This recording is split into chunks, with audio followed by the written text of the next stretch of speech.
Hello बच्चों, आज जो कहानी मैं आप सबको सुनाऊंगी उसका शीर्षक है ईमानदार रामू।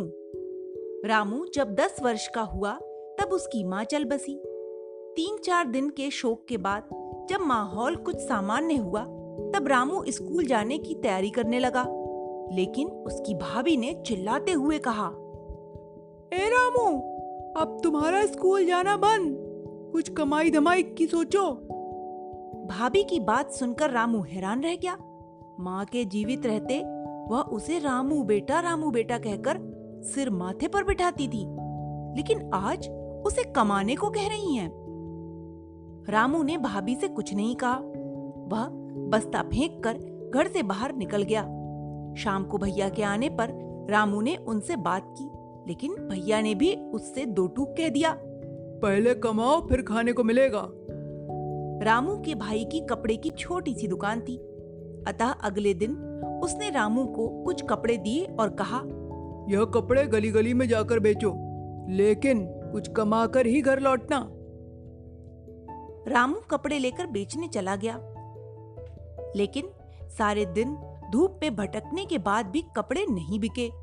रामू जब बिना बिक्री किए घर पहुंचा तो भैया भाभी ने उसे बहुत डांटा। अगले 2-3 दिन तक उसने कपड़े बेचने की बहुत कोशिश की, लेकिन अनुभवहीनता के कारण उसे सफलता नहीं मिली।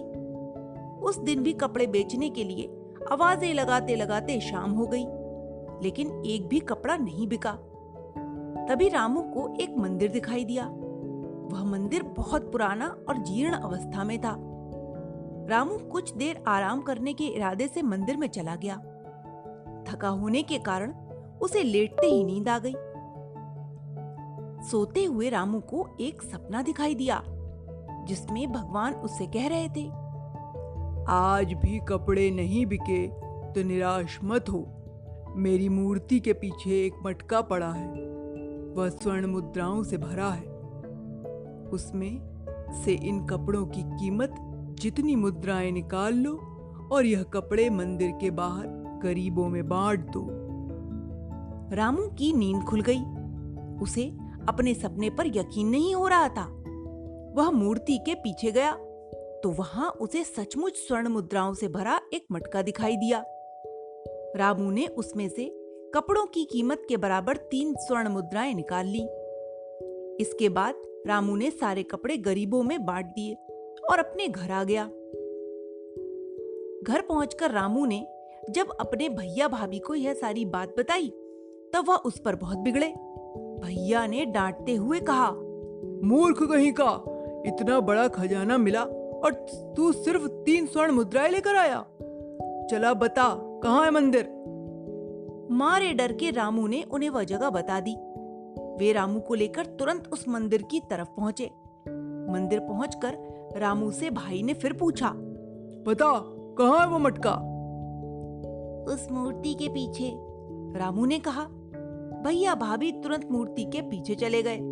वहां उन्हें मटका तो मिला, लेकिन उसमें कंकड़ पत्थर भरे हुए थे।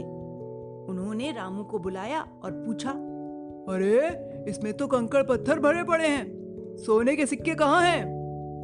रामू ने मटके में देखा तो उसे सोने के सिक्के ही दिखाई दिए।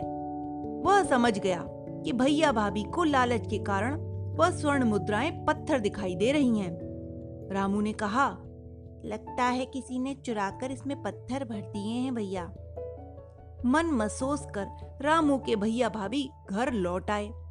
तो बच्चों, इस कहानी से हमें जो सीख मिलती है वो ये है कि कभी भी ईमानदारी नहीं छोड़नी चाहिए। व्यक्ति को हमेशा ईमानदार रहना चाहिए और सच का साथ देना चाहिए। Okay, bye.